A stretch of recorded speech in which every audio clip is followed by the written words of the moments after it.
with all attendees with a link to the recording and PowerPoint slides and so on and so forth in the next few days. Now today, Nick will be taking you through multiple design trends that he has been seeing lately that will benefit your digital strategy in a really exceptional way. Now, to begin, he will take you through responsive design, hero images, the use of video, SVGs, skeuomorphism, and interactions, and much more. You know, at the end of this webinar, Nick will answer any questions that you might have. So please feel free to post your questions throughout the presentation in the chat box on your webinar toolbar. Now, with that all said, I'll pass it over to you, Nick.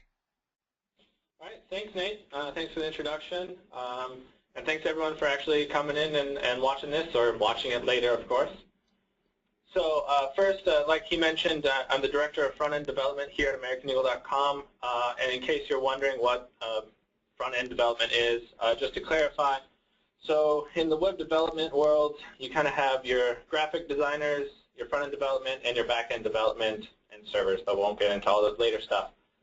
But really, graphics, you know, they make this really nice-looking flat file, a JPEG, a PSD, so it's just visually, this is how it looks, but it doesn't make a site.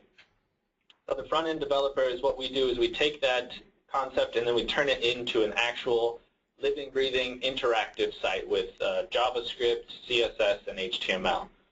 So eventually we also work alongside with programming for the back-end to let you know the difference. So back-end is more if you fill out a form and you hit submit and it sends data to a database somewhere and you get database information, that's all kind of back-end. So we don't really handle that as much. It's really just how you interact with the site. So every day I'm dealing and working with a lot of aspects relating to how it looks, interaction, and working alongside graphics to make sure we create a good end-user interface. So these are just some of the trends that are coming up that I'll be going over that have also already been trending, but will continue to be growing, or actually even newer stuff that will be really helpful to know. So we'll start off. Responsive takes over. If you haven't heard of responsive before, welcome. But you will continue to hear for probably another 100 times because it is really, really strong right now. In a sense, it's kind of taken over the whole entire industry. So let's go into it. So responsive, and adaptive. So you may have heard both of these terms before, you may not have. And they're also, I'll admit it, in the industry itself, in developers, even they kind of not quite sure what means which. I've heard many different reasons behind it. But the two guys that coined the different phrases were really aiming for the same thing. They wanted to figure out a way that they could have nice-looking content across many different devices and resolutions, focusing on making something that's the same content across all sizes versus having a separate mobile site where it's completely different content and just a completely different focus. So what makes responsive different? It kind of stands out now due to its fluid nature. So if anywhere from 300, 320 pixels all the way up to, well, however wide you want to go, the content inside will take up that space, will rearrange, and will do it in a kind of a fluid manner.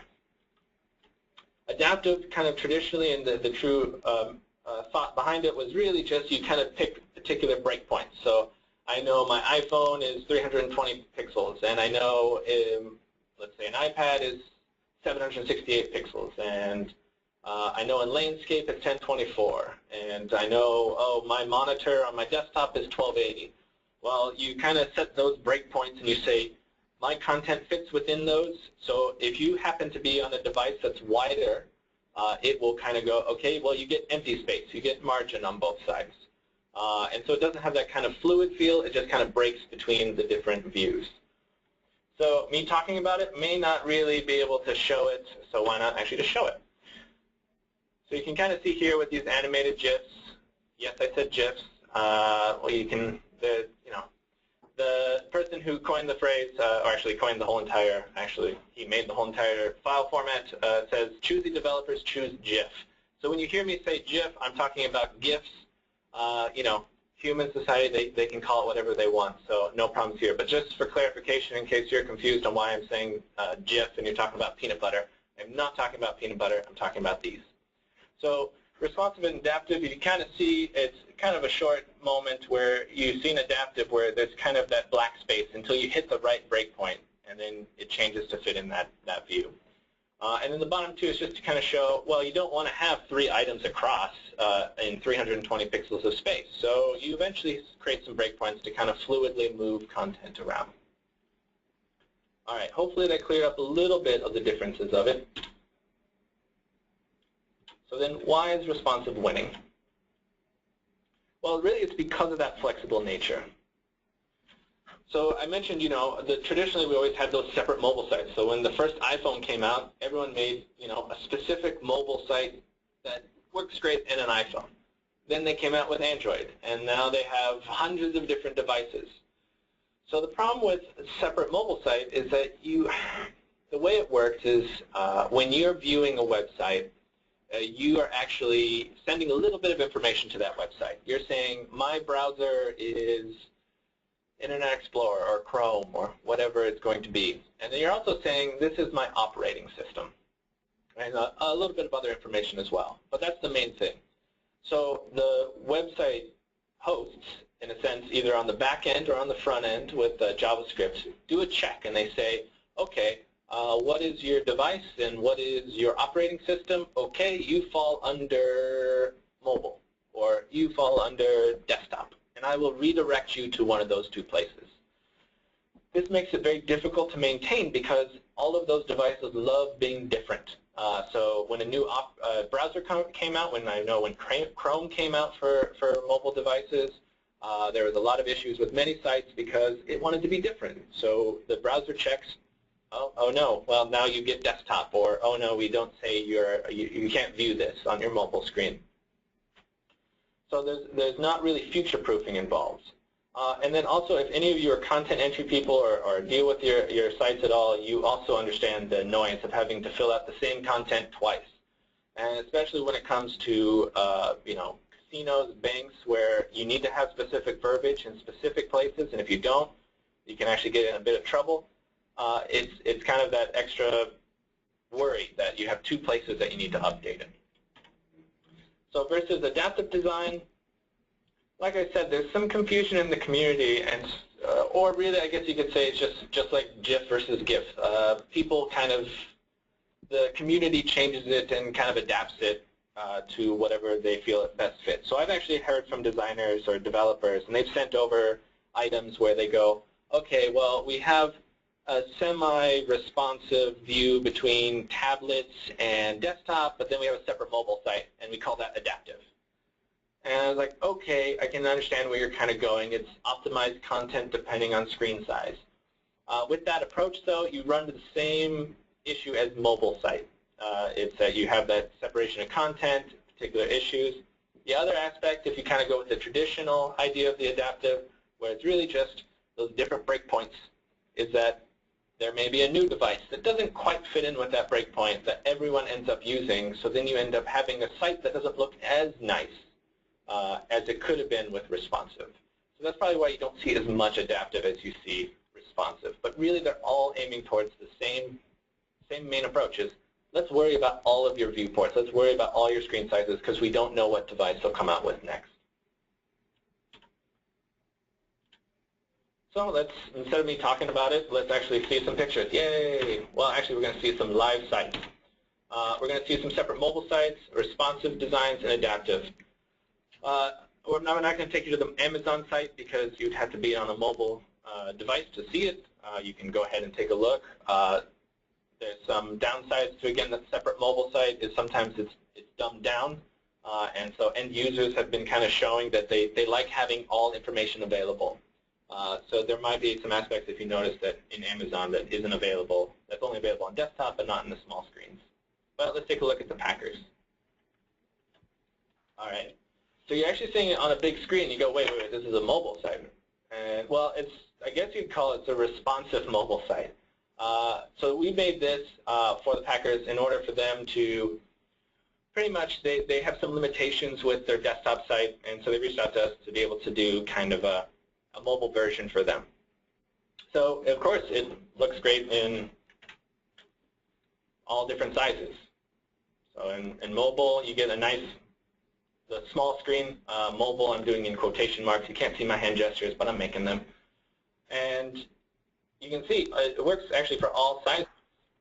So if they decided, whatever reason, they go, you know what, actually let's make this mobile site our main site. It's already set up to be responsive. It's already ready.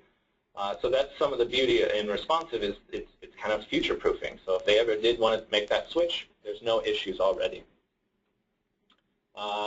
Microsoft is also a good responsive one, and it kind of shows that with them making newer tablets that are computers and they're trying to really make good devices that are for all different screen sizes, of course theirs is responsive as well. And again, you can kind of see that fluid nature that I was talking about, shrinking and growing. There's still breakpoints, there's still changes and whatnot, but on the most part, it's really that fluid nature. And the same thing with the Rock Commerce here. There's breakpoints, but in the end, really it's sliding, shrinking, and growing. So once you see that, you kind of get the gist of what responsive is like. So then adaptive, this is a really good example. Screaming Frog is a good example of adaptive. So you can see in the small screen, oh, we hit a breakpoint, and we have white space, white space, white space, hit a breakpoint. And we grow it out, and we eventually hit a breakpoint. So you can kind of see it doesn't have that fluid nature. It has a little bit in here, but you can kind of see it's a little bit more powerful where you can see the big jump between the different aspects. All right. Moving on. So things to keep in mind when we talk about responsive in the mobile world is really you can't disregard it anymore. The mobile world is here. Even a couple of years ago, you couldn't disregard it. But if you have been, now is even more reason you really can't anymore. The reason why is because mobile devices are outnumbering the amount of PCs there are. Almost everyone owns both. I mean, you just ask yourselves, do I have a mobile phone, a tablet, and a laptop and a desktop? Many people have all of those. So a mobile up mentality is good to have. That mobile up is really going with the idea that if you can make something that works well, has a great, nice feel to it in a small screen, you can easily translate that as you go up in sizes. Sometimes the simplest interface is actually the best interface, and so you can take that same small screen and just blow it up. It's just kind of like the Packard site. Page loads are going to be more important than ever. That reason is you have how many devices now, and they're all on 3G, maybe 4G if you're lucky, or maybe even if you're in a really good spot, you have LTE. Well, their load times have some limitations to them, and so they're just not going to be as fast as your desktop site. So if you can make your site really, really fast, it actually helps desktop user experiences as well. So you can make it small, really good for that mobile up. That small device gets really fast page. Most likely your desktop site is going to get that same thing. And then also a very important note is Google is changing its algorithm to rank mobile-friendly sites higher starting April 21st. So this is actually happening, in a week or so? This is really coming up. Of course, no one can predict the exact algorithm and how it's going to work, but they've actually mentioned that they will be increasing some ranks based on that. So if you don't have a really friendly mobile site, you don't have big buttons, you don't really have a separate mobile site or even a responsive site, you might start getting pinged for that. And I kind of mentioned with the Amazon where maybe it's kind of dumbed down. Let's actually think of it more of a focused. This is where apps come in. So you kind of go, well, you're talking about these mobile sites. What about apps? Apps are really good when you have super users, those people that really want to use one aspect of your site and really love that aspect. So you can make that separate app for, not a mobile app, but an actual app, so an app for an iOS device or an Android device. And you can make those apps and cater to those super users and create a great experience for them, but still have a mobile site and a desktop site in a sense, or just really website that has all of the information that users would want to use Okay. A side trend, and why I just really want to stress it, page load.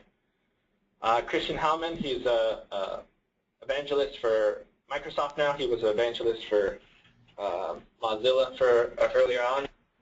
And I think the quote really applies well. If your website is 15 megabytes, it's not HTML5, it's stupid.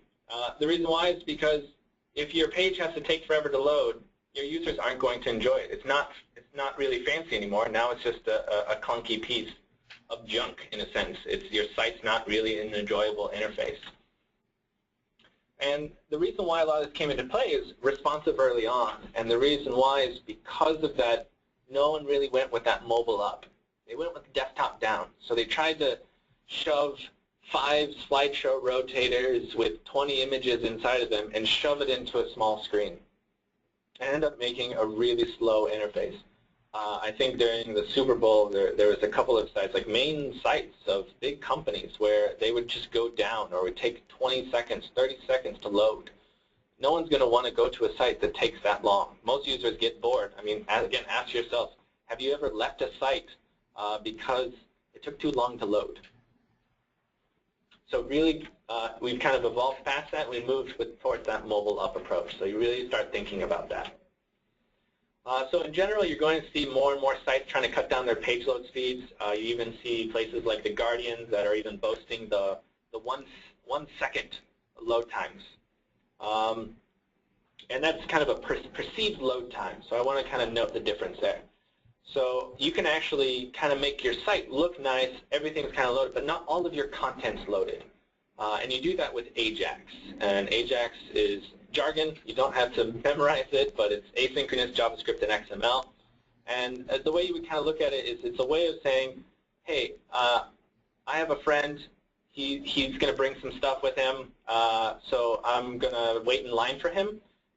But you can keep going through the line, and when he finally comes in, I'll bring him into the group. So that's how the AJAX works. The other aspect, like I was saying, Google is changing its algorithm, and they're also making note of that slower loading pages. So increasing your page speed is very important.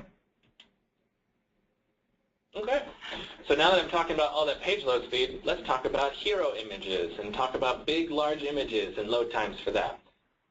So with responsive, everyone was focused on the small screen on the mobile world, and again, we're really trying to focus mostly on the mobile world, but in a responsive site, you're going to have to worry about all screen sizes. So you want to have those really big, nice desktop screens, those 1920 pixel monitors. And you want to have a nice looking feel for it. So you have this big banner area or a big, large hero image that takes up the main part of your screen. So they've gotten bigger. And in both ways. They've grown in usage and also in size. The reason why, if you really look at it, the desktop monitors a couple of years ago, the most common, lowest common denominator was really 1024 pixels wide. Most monitors now, you might still be on a 1024, but most monitors, actually, the most common one now is 1366 by 768. And that's really actually, desktop in quotes, is actually a laptop. That's 16 by 9 laptops that are being sold. So really the most popular desktop is actually a laptop. And that's really the most common screen size today. So really all the hero imagery has gotten larger to fill in that space.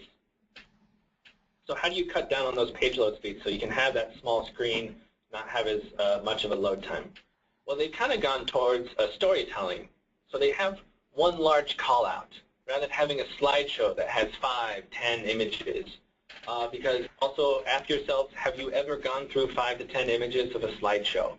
And if you haven't gone through all 5 to 10 images, the users of your sites are not going to be going through them. So is that really the best method of showing information? Maybe having 1 or 2 large callouts would be a better option than having a slideshow with too much information. Split half and half imagery is something that's been more popular lately. So again, we have so much extra resolution space, but we only have one big call-out area. Well, we split that image in half, and we can express 2 things at the same time. And the other aspect to note is scrolling isn't really a hassle anymore. Users are very used to it, especially on the small screens. So the fold isn't really as big of a player anymore. Of course, you want your most important stuff as close to the top as possible. But you shouldn't be afraid to have a large image and then have more content down below.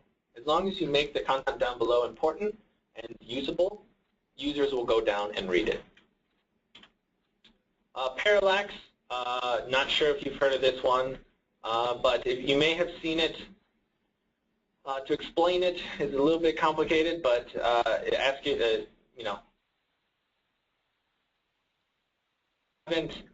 go play Super Mario Brothers.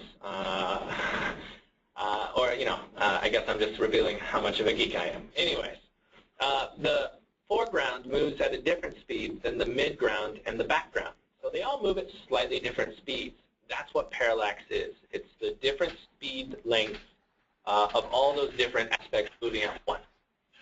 So it has really matured and grown over the years since it kind of started. Early on, it really wasn't really nice to the end users because it controlled what the user could do. You can only move when it told you to move, which really created a bad experience. So a lot of it's really kind of matured and kind of simplified and really kind of made it very simple, almost kind of faux parallax, which I'll get into in a little bit.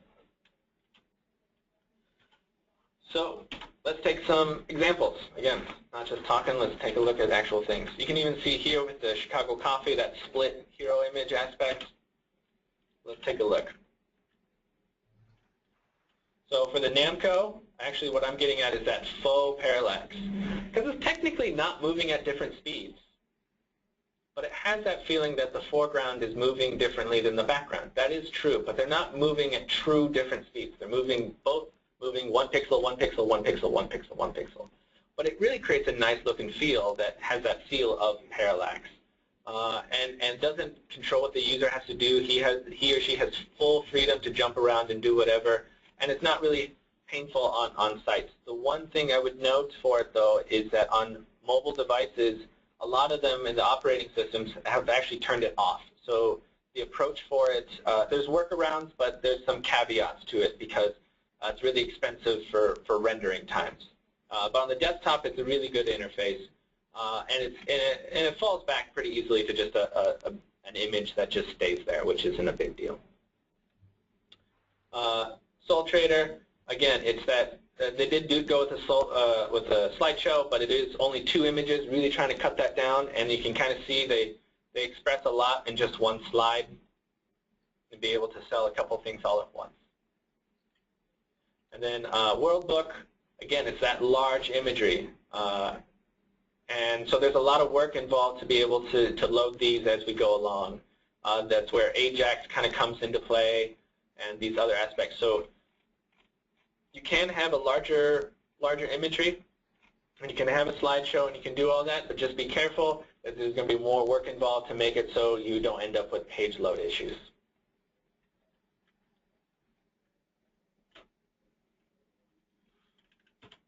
All right. So animations, they're everywhere. You may be already seeing them if you're using a modern browser. If you're still on IE 8 or maybe even IE 9, I apologize, you've not been seeing it. But they are actually everywhere. And the reason why is all these modern browsers are able to support really cool new features that the browsers are putting in. So CSS, animations, transitions, all those things. So you kind of notice Microsoft is trying to forget about its troubled past. Actually, it's no longer even calling it Internet Explorer for the new Windows. They're actually calling it Spartan, I think, right now. So they're trying to put everything under the rug and trying to say, like, forget we ever did Internet Explorer. And so in the process, something very important to note is that come January of next year, IE 8, 9, and 10 are no longer being supported. So that's no more patches, security updates, any of those things. And XP support has already been cut, so you're going to really see huge drops in these older browsers by next year. What that means is now we can actually do a lot more. All those HTML5 tools that weren't available in older browsers like 8 or 9, we can actually do it without needing to do fallbacks. So now your development time may be even cheaper because now you don't have to make a Flash version of it. The Flash version doesn't work in mobile, so now you have to have 2 versions of everything.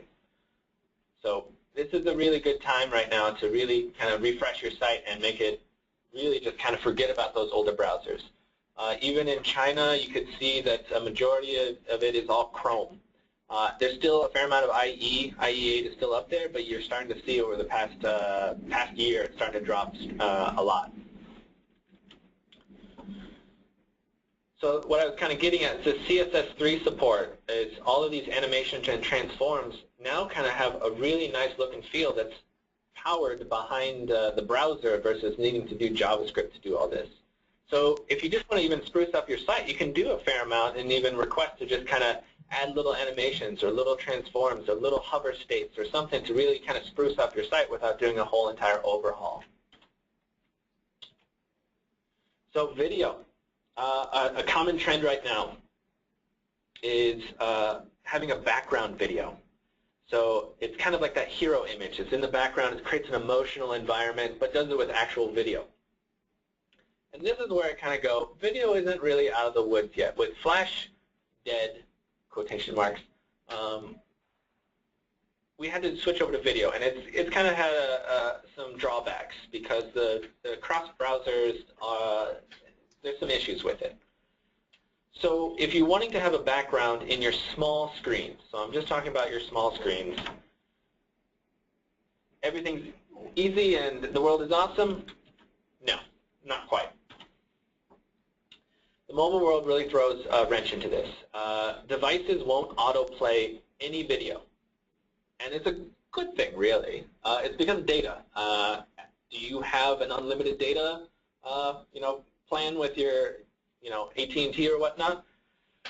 I can tell you I don't. So I would not want to go to every single site and load 5 megs of video and burn through all of your data limits or have to download 5 megs to even see that site. So there's probably a good reason for it, but now you kind of lose a little bit of that feel. Also, if you then do a placeholder image out of the box with HTML5, it's actually not even consistent across all of the devices. Sometimes they show a play button, sometimes they don't. It's just not a great option. There are workarounds, so it's not the end of the world, and I'll even show an instance of it. And then many of these devices also play the video. They don't play them in your browser. They're going to play them in the native video player. So even if you could somehow get the video to play, it's now going to take you away from the site, which isn't going to get that experience that you're really wanting. So I probably just crushed your dreams and you really wanted that video on your website. Too bad. Well, again, not quite. GIFs are actually old, but they've actually been getting a little bit more popular lately. Because the reason why is because you can run GIFs. You can actually play GIFs in pretty much every device out there. So if you're wanting a short animation, you can actually do it in a GIF format. There are some caveats and whatnot, but it's something that is playable in all those screens. And then also there's been an increase in cinemagraphs. And so cinemagraphs, imagine your friend in a street waving at you and there's traffic. Now imagine that traffic being perfectly still. The background is perfectly still. Your friend is perfectly still, but all you see is just the hand waving left and right, left and right, left and right. That's what a cinemagraph is. It's where it's just one item moving and everything else is perfectly still. The benefit of that is that now the data is much smaller because you're only animating a very small area of space versus everything else is all the same. And if you think about it, video is really just a sequence of frames. It's 1, 2, 3, 4, 5, 6, 7, 8. That's all it is. And really what it is you could do it in JavaScript. You can say JavaScript, hey, go to frame 1, go to frame 2, go to image 3, go to image 4. So you can kind of create a faux video by switching images like that. But again, I can't stress it, data usage. Do you really want a 2-minute video like that? It's going to not work out. So for short animations, it's a good option. So you could even do, kind of transitioning between even 2 images or even just a couple of images to get an idea across. So talking about it, let's actually see them. So for that video, we'll see that PayPal, and then we can actually show you some cinemagraphs, some CSS, and actual JS animations. PayPal, let's take a look. Oh, actually, did they just switch it? They did, wow. Within the past hour, they have just updated. Oh, no, there we go. Good. So you can kind of see for a split second there's an image, and then it switches over to a video. Don't mind the glitchiness. I think I need to restart my computer. But the idea is that you can have an image placeholder and then switch it out. It just takes more development time. But you can have that video playing in the background. It's a powerful feeling to do a lot of emotion without needing to, switch between slides. Okay. Let's refresh this one. So I think this one's a good example because it starts out where it doesn't have anything. And this is kind of where the cinematograph comes in. You come in and it actually starts playing an animated GIF. And that GIF can be played in all screen sizes and all devices. And yeah, I guess you could say it's not a true cinematograph since most likely the faucet wouldn't be moving. But you can kind of get the idea from here where the water is moving but everything else is perfectly still. And you can use GIFs in a lot of places. So even your logo could have something nice.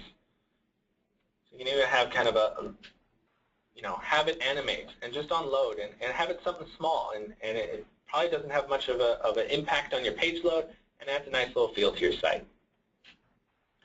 As for the JavaScript, this is a good example of just showing how just fading between two images creates almost kind of an animated-like feel. So you can kind of just do even just two images, and that cuts down on a lot of load time. So, and then when I was talking about all that CSS, so you can kind of see a lot of this is all actually being handled by CSS animations. All these slide-ins, fade-ins. The interactivity is in JavaScript, but these modern browsers get a lot of power. So in IE9, all you get is a new slide. No fancy animation, but is an IE9 user going to be upset that they don't have a fancy animation? No, because they're viewing it in IE9. All their sites aren't going to really have fancy animations. So, but all these modern browsers are actually having really interactive, nice-looking sites because of all this power that's now available.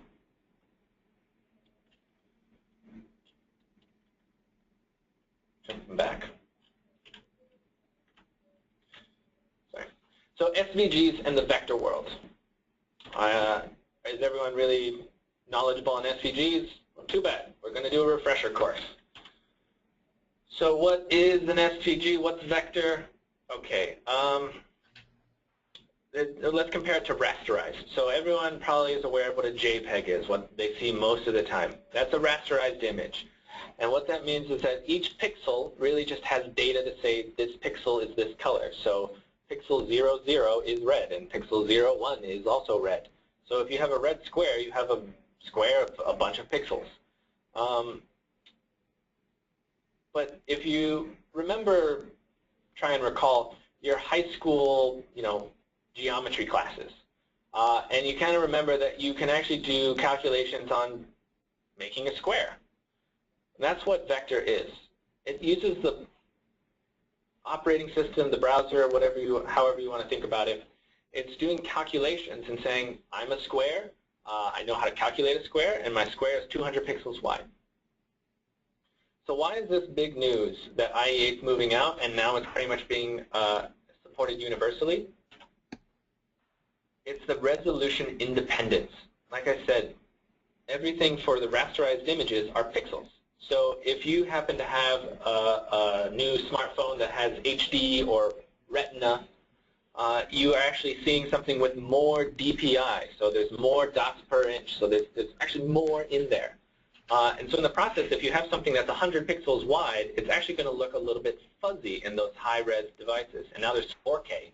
And I think they're even coming out with 8K. So there's only going to be more and more and more high-res devices. With SVGs, though, again, it's just calculations. So it doesn't matter what your screen size, what your pixel size, it doesn't matter at all because it will do the calculations just the same. So you have clean, crisp-looking designs all because of that.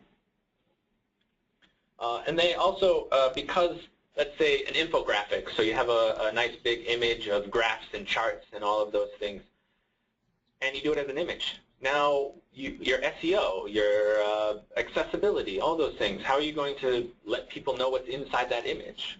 Well, with SVGs, all of it's actual text. It's just like it would be in a normal HTML document. It's because it's using the same syntax as what's used in HTML or in your website pages. And because of that, you also have power with the animations of CSS and JavaScript at your hands when you didn't really have that functionality with images. So what does the vector world look like? It looks like this, really. It looks like anything that you can make in Adobe Illustrator. So anything that's a vector can be exported and put into your website. The interaction, maybe the JavaScript, those kinds of things, yeah, they may take some extra development time, but really all of the modern browsers all support this. So if you just took an infographic, exported it out, and put it on your website, it'll just work. And so all of the text, all of that is already going to be inside there. It's going to shrink and grow. It doesn't matter on the resolution. It's just really powerful. So you're going to see more and more of that coming into play over the next couple of years. And if you don't have Illustrator, there's also kind of free programs. I think like Inkscape does it. I'm not sure if GIMP also handles it, but you can look it up. Some free versions as well. All right, moving on. So material. You may have seen this. And you may have heard of flat UI, and you may have heard of skeuomorphism. And you go, what are all those things? Okay, let's do a quick recap. Okay, what's skeuomorphism? All right. Does everyone remember the original iPhone design for all of their stuff? Maybe if you didn't have an iPhone, you didn't see it. You maybe remember kind of like the leather-bound notepad inside of it. Skeuomorphism is really saying take a real feel, like a texture, something that feels actual real, and put that inside of a virtual world. That's what skeuomorphism is. And so really, skeuomorphism, it's that old iPhone thing. Flat UI is the new iPhone thing. It's not just iPhone, it's actually all over the place, and it has a lot of other uses, but it's what most people kind of recognize. So the problem with flat, so flat was kind of the argument against skeuomorphism. They were saying, we want to make it as minimal, simple, I just want a box. I just want blank space. I don't want to have textures and all of those things. Sometimes it loses track. What can I click on? What can I look at? What's the actual interaction? So Google actually released its own design take on flat and added a bit of skeuomorphism back in. How did it add it? With shadows, layers, and paper. They're really treating everything kind of like paper. So there's cards, boxes with shadows to distinguish different layers, and there's also more with all the CSS3 and all of those things. You're now seeing menus sliding in, almost like drawers in a sense, and so that's becoming much more popular. And a side note is the hamburger menu, which I'm sure most of you have seen. It's those 3 bars. It's the list icon, really. It's kind of commonly recognized now. So you can actually have more and more hidden menus and not have to worry about users not knowing where to go. So you can have more of those rails coming in and having a bit of that in between skeuomorphism and flat. So we're going to, again, look at pictures, look at some sites. Early on, if you have an Android device, you're probably seeing it right now. If you're on, Lollipop, most of the apps in there are actually switching over. Most of the Google ones have all switched over to that new interface and the new UI. But you're also going to start seeing more and more sites pull it off because, you know, whenever a big name kind of does something, most people like to follow suit. So let's take a quick peek. So you can kind of see all of the interaction here. You can see those cards. You can see the shadows. You can see it's strong, bold colors, so it's still that flat. But they've also added a little bit of animation aspect to it. There's a lot more to it. They spent a lot of time talking about animations and the proper procedure to do it. So there's more to it, but you can kind of see where it's a mixture of the two. So let's take a look at healthcare. This is more flat, but you can start to see that they're putting in a little bit more of a feel to it, a little bit more of a weight. So to make it really kind of like material, you would pretty much just add some shadows, and you're pretty close to it. So if you already have a flat site, you might be able to turn into more of a material look and feel with just a little bit of shadows and a little bit of work.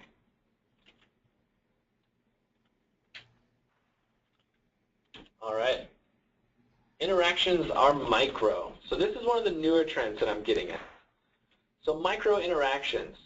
It's actually not something that's that new. So it's new in the sense that it's more of a recent buzzword. but it's actually been around for a long time. So wait, what is it? Well, it was coined by Dan Sapper in 2013, but it really wasn't just for websites. It applies to all products. And the idea is that you focus in on one main task and make that a very good just interface. Because really, if you look at the end product, most people just look at the big picture, but really the big picture is a bunch of little things that fill in that big picture. So Microinteractions is changing the mentality into really focusing on all the small use cases rather than just thinking of the big picture. Okay, so what does that really mean? Just try and think of like specific tasks you do every day on websites, and think of how maybe those tools are making it easier for you without you even realizing it. One example is Google. Think of Google before there was autocomplete, if anyone remembers that.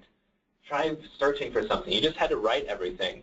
And if you misspelled it, okay, they eventually said you misspelled something. And now they really even just fill it out for you. So they made something easier for the end user and really focused on one thing. Of course, they have the money to focus on one very particular thing. That's where they get most of their money anyways, from their search engine. But it's something you can apply to your site. So this is a trend. Well, it's really more of a trend of awareness and really dedicating it. So if you, do you already have a responsive website? Great. Now you can focus on getting some user feedback, finding out what is difficult for those end users, really focusing on maybe newsletters, maybe the sign-in area, maybe make it more prominent, make it easier to get to and notice, have a little bit of interaction because of all these new tools that are available with, again, IE8, IE9, those moving out. You can now do a lot more power that's available to everyone. And think of it as how many websites are out there? There's a lot. And there are a lot of apps out there. There's over 1 million apps. There's over 1 billion websites. How do you make yourself stand out? Now, I'm sure a lot of those websites are, like Space Jam from 1999 and are very dated.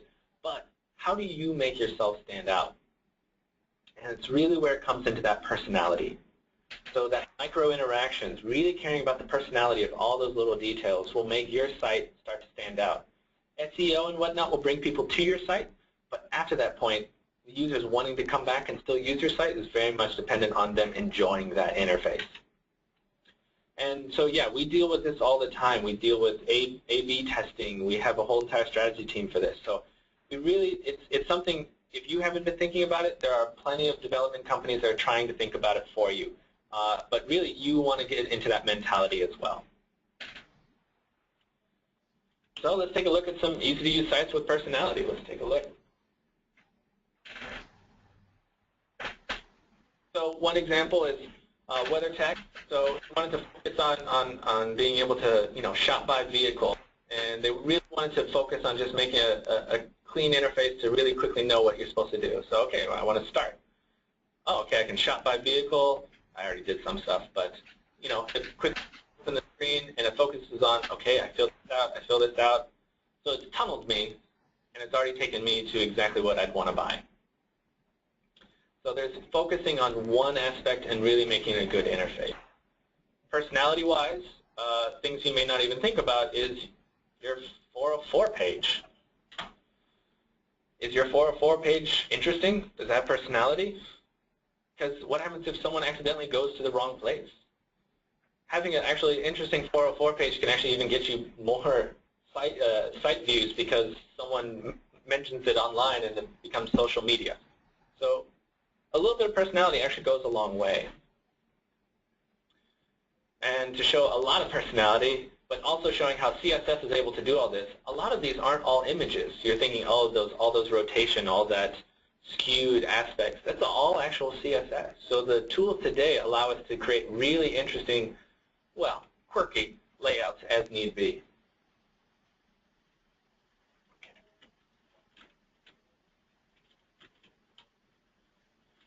So the last new trend that I wanted to kind of go over is the Internet of Things.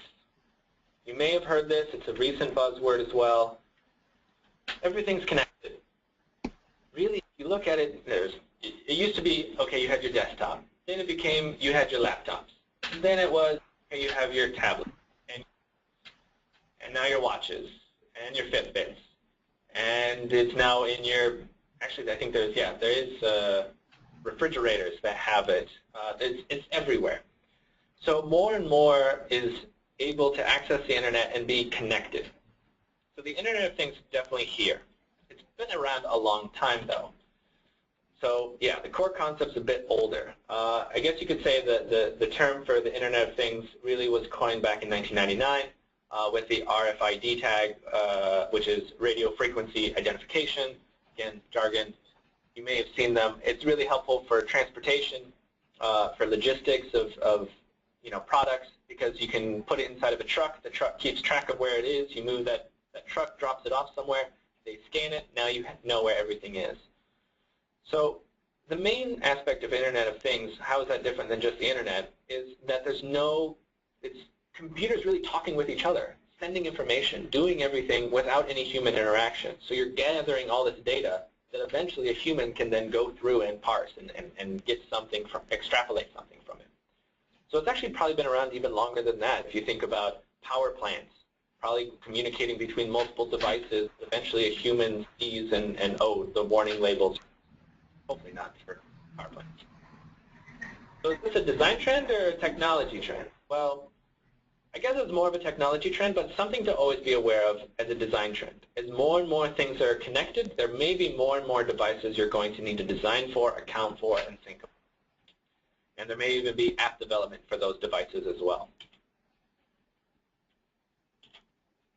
So what are some examples?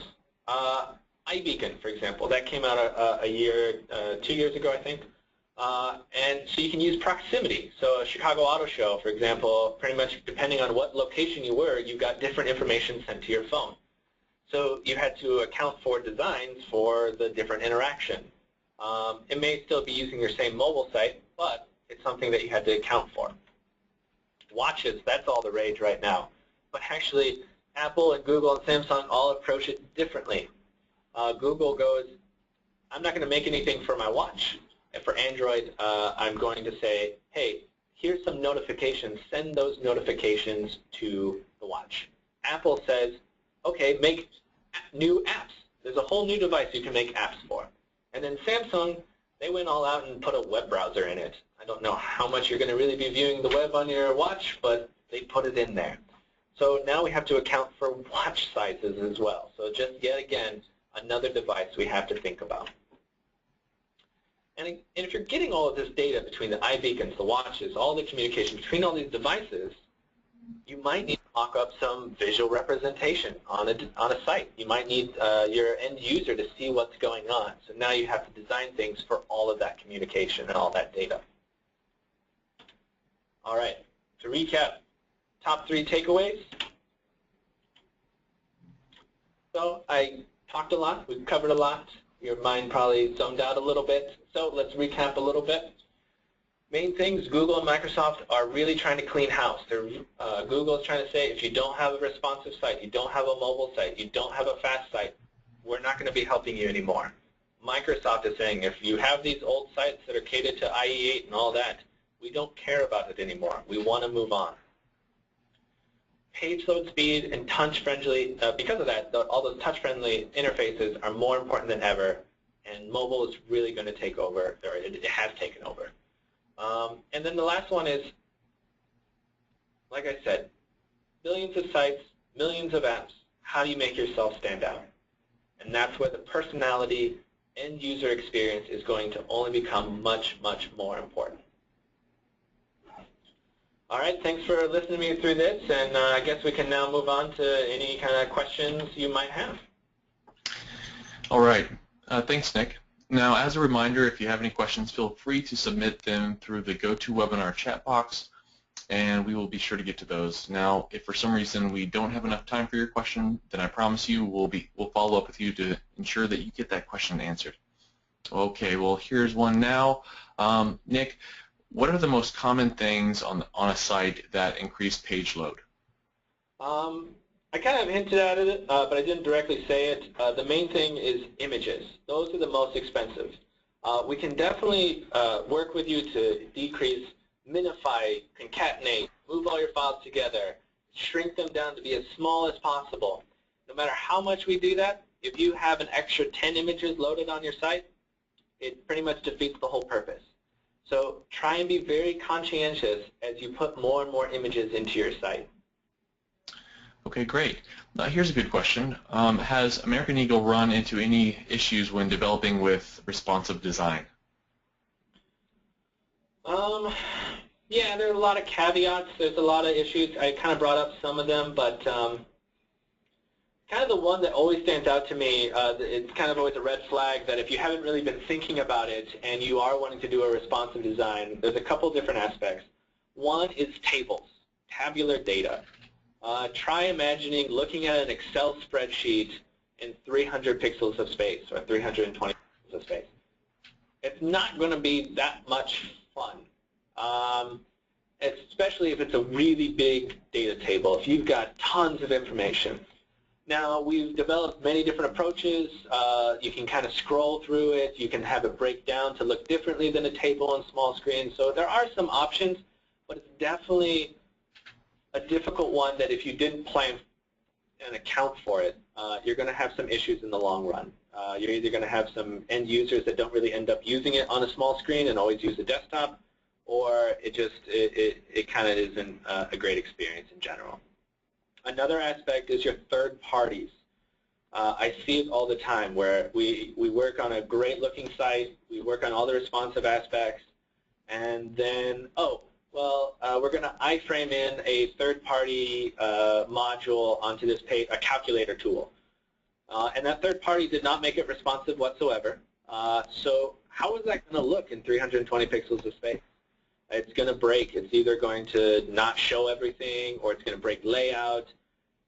And if you don't iframe it in and you just link off, think about the jarring aspect of a mobile user suddenly seeing a desktop site when they're trying to view everything through a mobile site.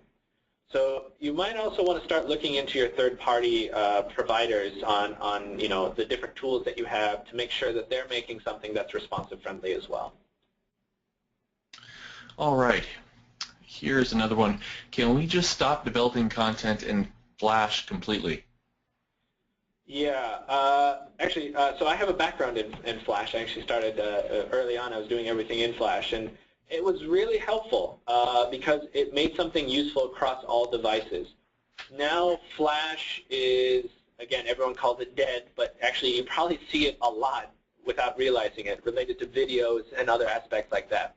And the reason why, again, is that cross-browser compatibility and also just ease of use. Hulu, and I think Netflix even still uses, not Flash, they use Silverlight, which is trying to be like Flash, but Hulu even spent a long time, and YouTube as well, spent forever before they finally gave up and switched over to HTML5 completely. So really just think of your target audience and what they're going to do. If you still have a large amount of audience in IE8, you might still need to do some Flash work. Hopefully, with all these changes, Flash will be kind of out of your way.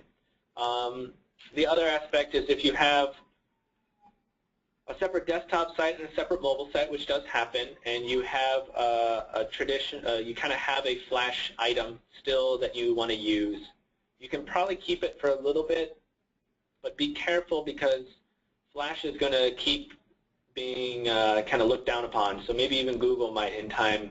So if you kind of have an interactive like configurator piece or something along those lines, you might be able to still get away with it with Flash. But you might want to start thinking about an HTML5 alternative. So we can probably stop developing, but it's going to be still a little bit of a trickle for the next couple of years. Okay, thanks. Well, at this time, we'd like to wrap things up. Thanks for joining us today. Nick, I wanted to say thank you to you as well. Learned a lot personally. Please do not hesitate, by the way, to all of our watchers and listeners to reach out to Americaneagle.com. At the displayed there, your URL down there at the bottom of the page there. And if you have any questions whatsoever in regards to responsive design or any of the other elements that they can support you with. And other than that, have a great day. Yep, thanks everyone.